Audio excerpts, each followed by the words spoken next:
नमस्कार, मैं हूं प्रवीण तिवारी। सत्ता का संघर्ष अपने अंतिम चरण में पहुंच चुका है। कल यानी शनिवार 1 जून को 8 राज्यों और एक केंद्र शासित प्रदेश की बाकी 57 सीटों के लिए मतदान होगा। ये फाइनल वोटिंग है। खास बात है कि सातों चरणों में अलग अलग मुद्दे प्रभावी रहे हैं। बहरहाल जनता के मन में क्या है ये तो 4 जून को ही ईवीएम की पेटी खुलने के बाद साफ हो पाएगा। लेकिन सबसे लंबे समय तक चला ये चुनाव कई मायनों में बेहद खास रहा। नेताओं के बीच बयानों की तल्खी में भारी इजाफा हुआ। एक तरफ तेज गर्मी, दूसरी तरफ सियासी तपिश। दोनों के गठजोड़ से जाहिर है इसका असर वोटिंग के प्रतिशत पर भी पड़ा। इस पर चर्चा करेंगे, लेकिन उससे पहले ये रिपोर्ट।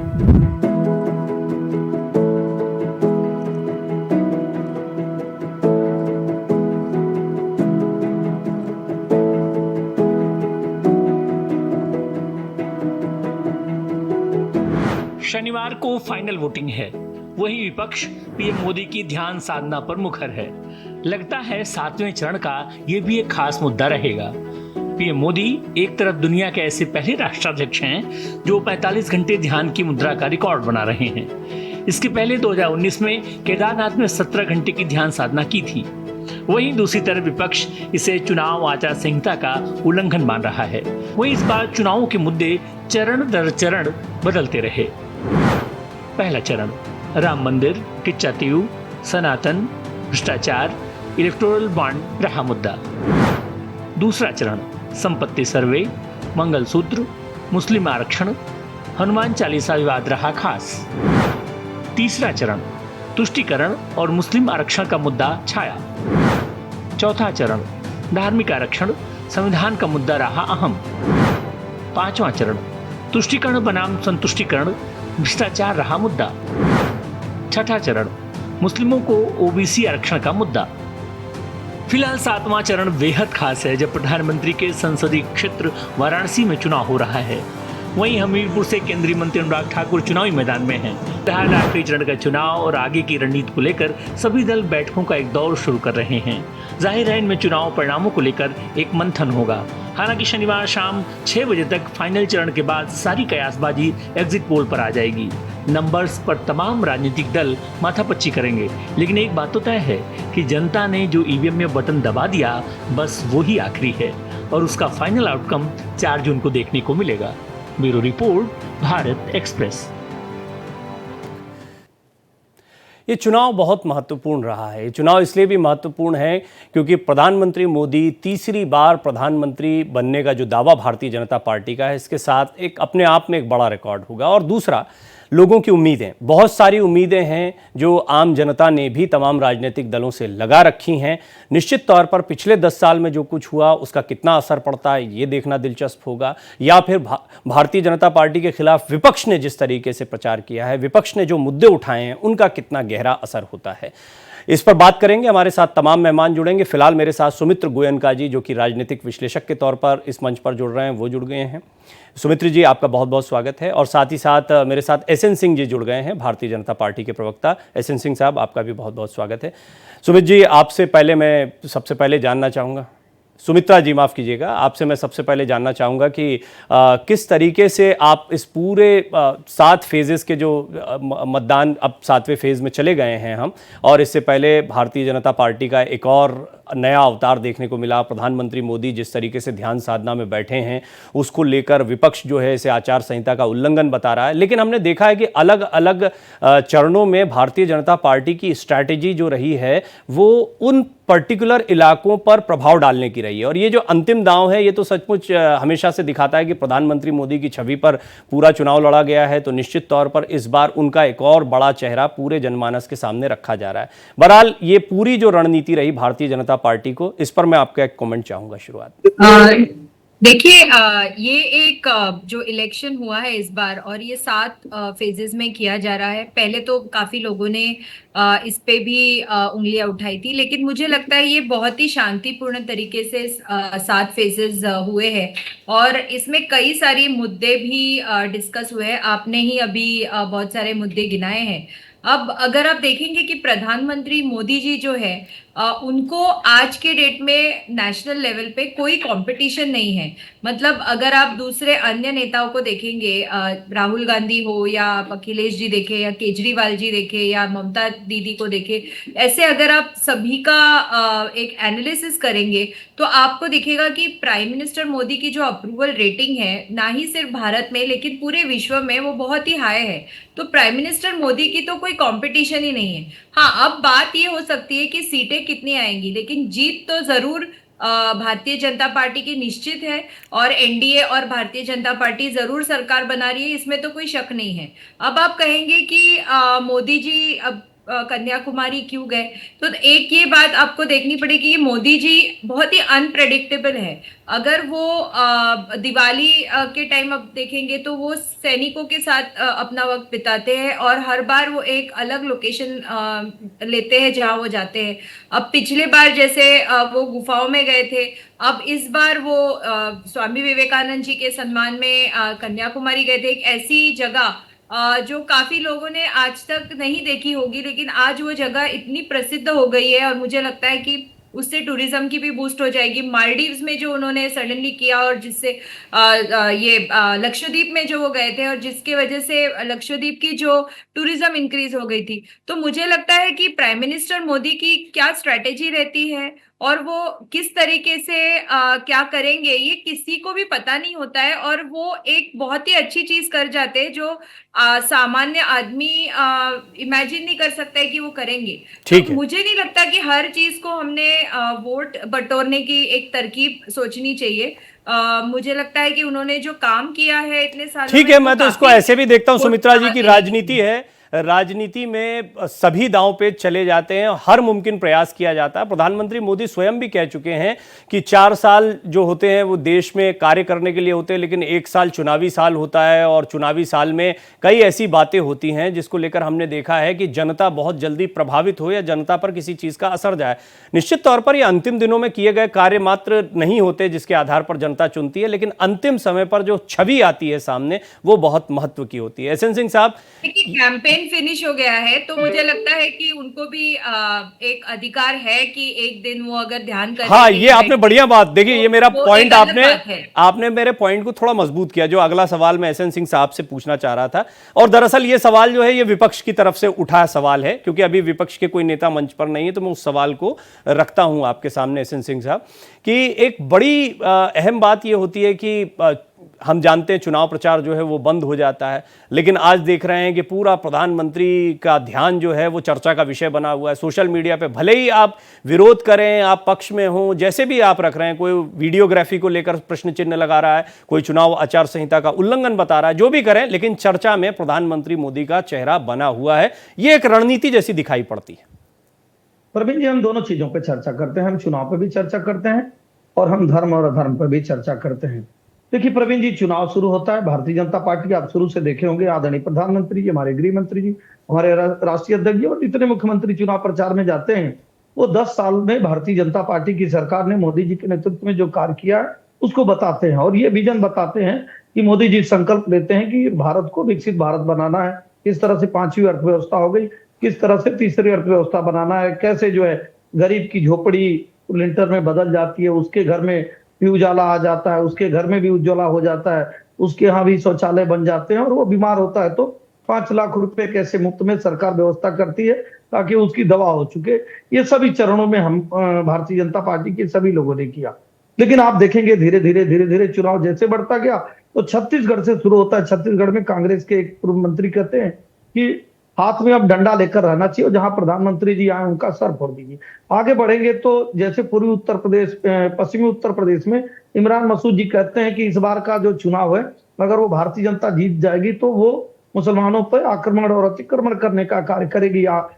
थोड़ा सा और आगे बढ़ेंगे तीसरे चरण में तो उसमें कहा जाता है वोट जिहाद चलाइए। चौथे चरण में जाएंगे, पश्चिम बंगाल में कहा जाता है कि हमारी संख्या 70% हो गई है और हम मार के भगीरथ में फेंक देंगे। इस तरह से विषयांतर करने का कार्य करते हैं। फिर भी ये चुनाव उन मुद्दों पे रहता है कि भारतीय जनता पार्टी इस तरह से विकास के कार्य किया। अब आते हैं आपके सवाल पर, आपने बहुत अच्छी बात कही। देखिए, संवैधानिक संस्था चुनाव आयोग में कहीं ये कोड डिकोड नहीं है कि आप कहीं पे जो है चुनाव चल रहा हो या चुनाव के मध्यांतर या चुनाव के बीच में आप जो है धार्मिक स्थानों पे नहीं जा सकते। आप देखे होंगे आदरणीय प्रवीण जी कि बहुत सारे लोग जो अपने नॉमिनेशन में जाते हैं, चाहे वो राहुल गांधी जी भी हों, चाहे वो उनके वरिष्ठ नेता हो, भारतीय जनता पार्टी के नेता हो, सबसे पहले मंदिर जाते हैं। मंदिर वो भारत की संस्कृति और आस्था का केंद्र होता है, जहां लोग जाके शांति पाते हैं, निश्चित तौर पर अपना सर झुकाते हैं। और हमारी तो परंपरा रही है, हमारी मान्यता रही है कि हम हमेशा शक्ति की आराधना और उपासना शुरू में और अंत में करते रहते हैं।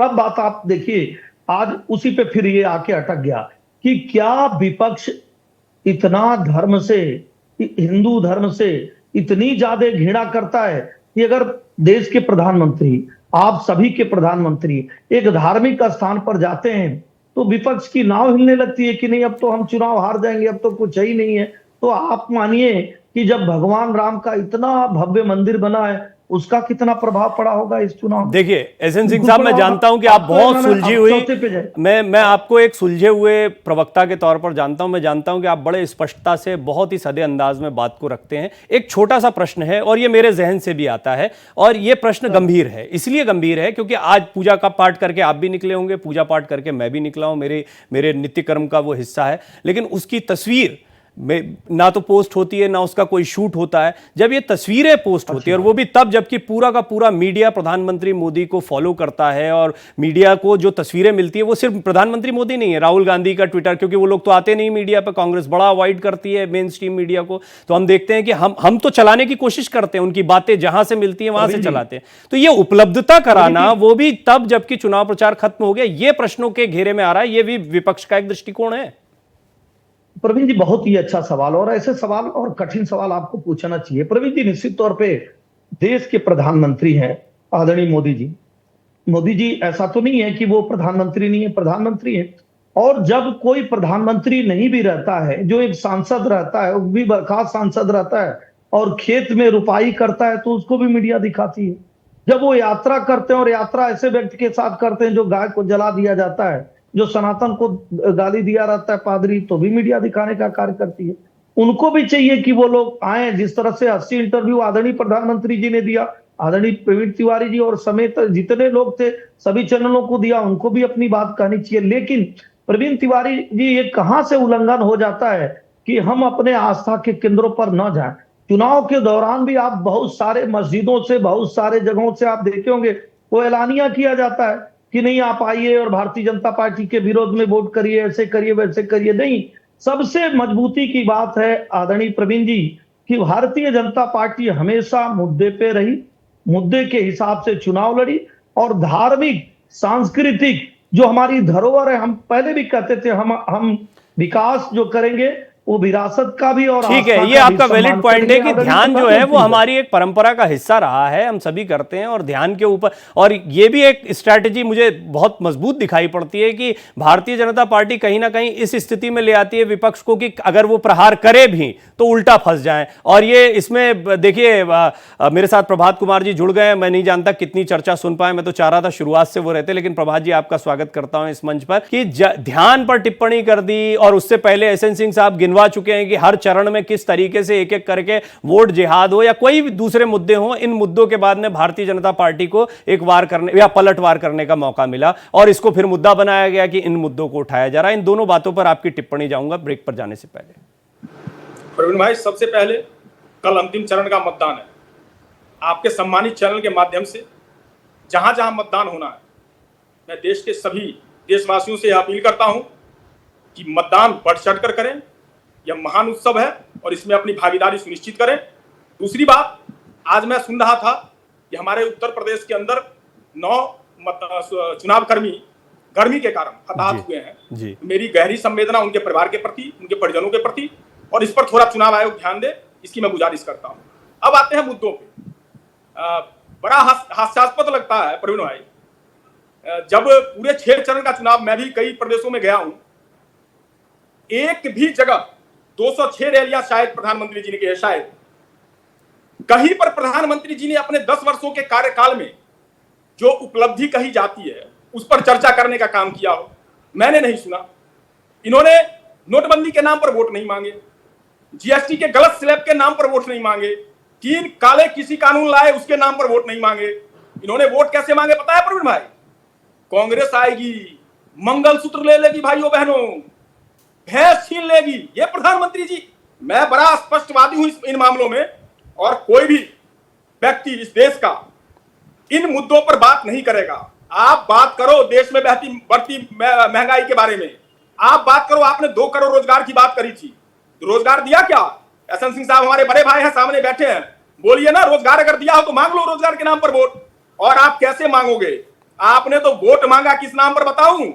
2019 में पुलवामा के शहीदों के नाम पर वोट मांगने का पाप किया है। ठीक है प्रभात जी, तो निश्चित तौर पर एहसन सिंह साहब इस पर कुछ कहना चाहेंगे। और सौभाग्य से, क्योंकि एक मीडिया कर्मी होने के नाते मुझे तो तमाम रैलियां सुनने का मौका मिलता है, तो ऐसा नहीं कि किसान कार्ड की बात ना हुई हो, ऐसा भी नहीं है कि 20 साल 25 साल बाद का रोड मैप ना रखा गया हो, इंफ्रास्ट्रक्चर की बात ना कही गई हो। ऐसा नहीं है कि रैलियों में ये बात नहीं हुई, ऐसा नहीं है कि इतनी 250 से ज्यादा रैलियां उन्होंने की हैं। एहसन सिंह साहब, एक बड़ी महत्वपूर्ण बात यह है कि कहीं ना कहीं देखिए, ये बात तो हमेशा सामने आती है कि अगर आपने काम किए हैं तो कामों पर फोकस हो। जैसा मैंने कहा कि ऐसा नहीं कि कामों की बात नहीं हुई, पर क्या ये जनता का मिजाज होता है, चुनावी मजबूरी होती है कि ये जो दूसरे सतही मुद्दे होते हैं ये ज्यादा उभर कर सामने आते हैं, चुनावी मंचों पर ज्यादा गूंजते हैं बनिस्बत इसके कि अगर हम सिर्फ किसानों की बात करते, युवाओं की बात करते या अन्य इंफ्रास्ट्रक्चर डेवलपमेंट जिसको बीजेपी के पॉजिटिव साइड पर देखा जाता है, इन चीजों की बात करते हैं। प्रवीण जी, बहुत अच्छा सवाल आपका है। आप देखे होंगे, चाहे वो चुनावी रैलियां हैं,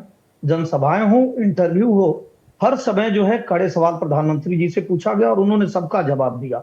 आदरणीय प्रधानमंत्री जी रैलियों में भी शुरू करते हैं कि एक ही गारंटी है, मोदी जी की गारंटी। और आप देखे होंगे कि प्रधानमंत्री जी जिक्र करते हैं कि कभी लोग कहते थे कि आसमान नीचे आ जाएगा, लेकिन 370 समाप्त नहीं होगा, कोई आसमान नीचे नहीं आया।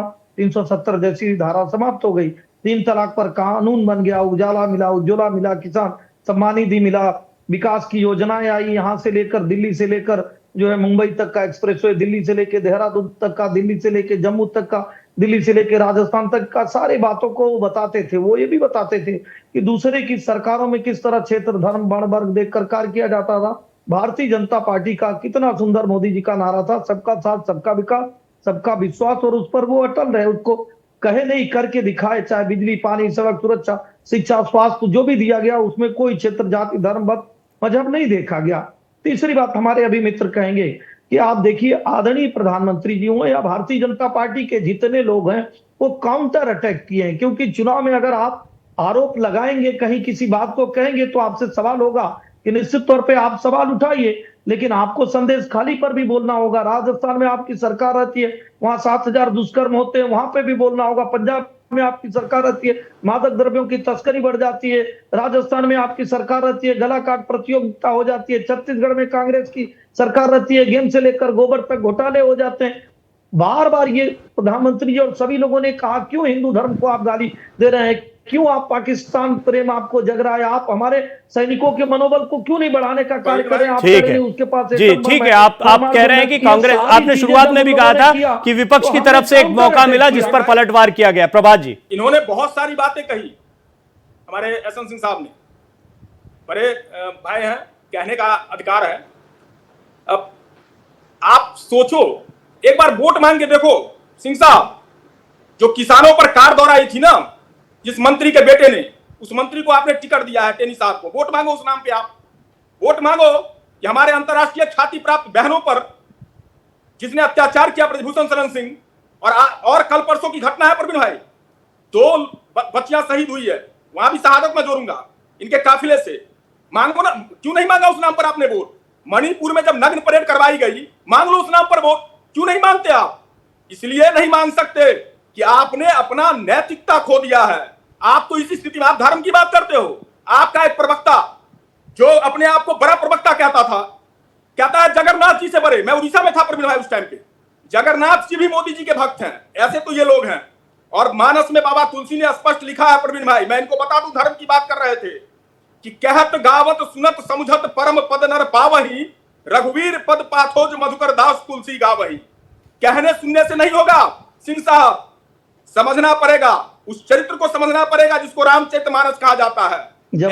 जब उस और रह गई बात, अभी आप ध्यान की बात कर रहे थे, मैं सहमत हूं, ध्यान करना चाहिए, नहीं बता पाए, लेकिन जब आप सार्वजनिक जीवन में कैमरा लेकर के फोकस करोगे ना ध्यान को, मैं भी करता हूं, भगवान की कथा आज मैंने ध्यान किया तो आगे आप और उस वक्त मुझे बड़ा अजीब ठीक है प्रभात जी सुन लीजिए, प्रभात जी सुन लीजिए, आपने बात कही अपनी, आपने पुरजोर तरीके से बात। हाँ सिंह साहब नहीं देखिए प्रभात जी, एक तो सुनिए, के माध्यम से भी नहीं बता प्रभात जी, नहीं देखिए ना, देखिए आपकी बात पे कुछ कह रहे हैं, उनको कोई आपत्ति हुई, एक मिनट सुन लीजिए, थोड़ा सुन लीजिए। स्वागत है प्रभात जी। देखिए प्रभात जी जो चौपाई किए हैं उसको भी नहीं बता पाए कि भगवान की कथा हमेशा कहना चाहिए, सुनना चाहिए, अमल करना चाहिए और उसको उपयोग में ले आना चाहिए, उस तरह से कार्य करना चाहिए, भगवान के दरबार में जाना चाहिए, सर नवाना चाहिए, अपने को बहुत बड़ा अहंकारी नहीं बनना चाहिए। भगवान राम के यहाँ जाके प्राण प्रतिष्ठा कार्यक्रम में भी जाना चाहिए, भाजपा का कार्यक्रम नहीं था, भगवान राम का कार्यक्रम था, और वहां अगर कोई भूल भी हुई हो तो माफी मांगना चाहिए, पहली बात। दूसरी बात, आपने कहा, हमने नहीं कहा कि आप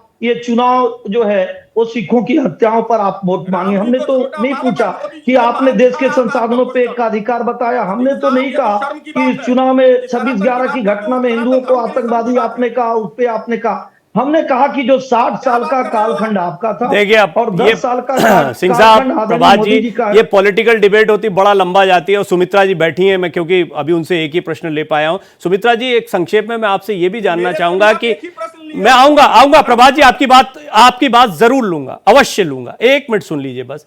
सुमित्रा जी, दोनों ही पार्टियों के चुनाव प्रचार को जिस पुरजोर तरीके से वो सामने आई, उन दोनों चीजों को देखा, दोनों की स्ट्रेंथ और कमियां क्या देखती हैं, एक आकलन आपका चाहूंगा। जी देखिए, एक बात तो ये माननी पड़ेगी कि इस बार जो चुनाव के दौरान जो डिस्कशंस हुए, डिस्कोर्सेस हुए या भाषण हुए, उसमें सभी ने विभाजन की तरफ ही ज्यादा ध्यान गया है। जैसे कि आरक्षण को लेकर राहुल गांधी जी ने ओबीसी कोटा या जितनी आबादी उतना हक, इन सारी चीजों पे ज्यादा फोकस किया है। तो उनका फिर जो काउंटर हुआ उस विषय पे फिर बीजेपी ने कुछ चीजों को लेके कुछ कमेंट्स किए हैं।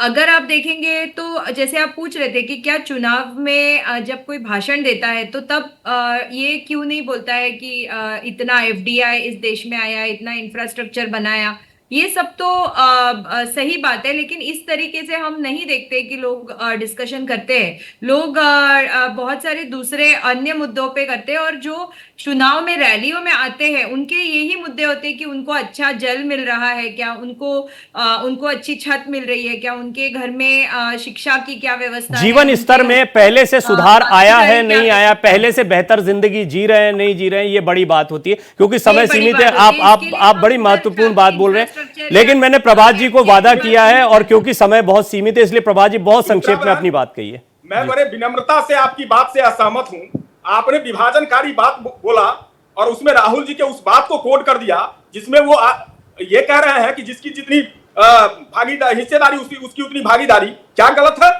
क्या अंत्योदय की बात करना गलत है? विभाजनकारी ऐसा बोलना चाहती हूँ? नहीं, मैं बिल्कुल आपकी बात से असहमत हूँ। आपने बिल्कुल गलत बयानी कर दी यहाँ पे, प्लीज नो। और दूसरी बात, आपने एफडीआई की बात करी, सुनो मैं बताता हूँ आपको। 1947 से लेकर के 2014 तक, सुमित्रा बहन सुन लो, 1947 से लेकर 2014 तक सारे प्रधानमंत्रियों ने मिलकर 55 लाख करोड़ का ऋण लिया था। और फटाफट एसएन सिंह साहब का आइडिया दीजिए, फटाफट जी एसएन सिंह। 10 सेकंड बोलिए सिंह साहब, बोलिए, समय कम है। हमने प्रवीण जी, सभी लोग ये जानते हैं कि जहां पूजा पाठ शुरू हो जाता है वहां नकारात्मक शक्तियों का विनाश हो जाता है। निश्चित तौर पे भारत में पूजा पाठ शुरू हो गया है, और जो आप देखे होंगे जितनी व्याधि, जितनी ऐसे नकारात्मक शक्तियां होती हैं, पूजा पाठ शुरू होते ही अपने आप दूर हो जाता है। तो मैं तो यही कहूंगा कि भारत की संस्कृति को मानने वाले ऐसा जानते भी हैं, पहचानते भी, और ऐसा ही होने वाला है। ठीक है, अब जो होना था, देखिए वो बड़ा दिलचस्प चुनाव रहा है, बहुत लंबा चुनाव रहा है, बहुत सारे मुद्दे उठे। परवीन भाई प्लीज मुझे बोलने दीजिए 10 सेकंड। बोलिए, फटाफट बोलिए, 10 सेकंड शुरू हो गए आपके 10 सेकंड। और नकारात्मकता की बात करी, भगवान श्री कृष्ण ने गीता में उल्लेख किया है और उसमें कहा है कि यदा इलाहि धर्मस्य ग्लानिर्भवति भारत अभ्युत्थानम् अधर्मस्य तदात्मानं सृजाम्यहम् परित्राणाय साधूनां च विनाशाय च दुष्कृता धर्म संस्थापना अर्थे संभवानि युगे युगे। आपको मैं कहता हूं, काल नेमियों का नाश होगा जो धर्म का चोला ओढ़ के धर्म को बेचने का काम कर रहा है। राम की तो छोटे से और ठीक है, मोदी ये का चेहरा एक बड़ा। बढ़िया पॉइंट क्या है। बात करते चलिए हो इसी साहब? पर, क्योंकि आप चर्चा में रहेंगे, दिन भर चर्चा होगी, 4 जून को भी और कल 1 जून के बाद भी हमारे पास बहुत समय रहेगा, तो इस पर खूब बात करेंगे और देखते हैं कि जनता ने किसको कुर्सी पर फिर बैठाया, नहीं बैठाया, या फिर किसको खारिज कर दिया। ये बात बहुत स्पष्ट हो जाएगी, तो उस समय पर आपका ये स्टेटमेंट बड़ा महत्वपूर्ण रहने वाला है। बहुत बहुत शुक्रिया आप सभी लोगों का मेरे साथ जुड़ने के लिए और ये अपनी अपनी बातें रखने के लिए।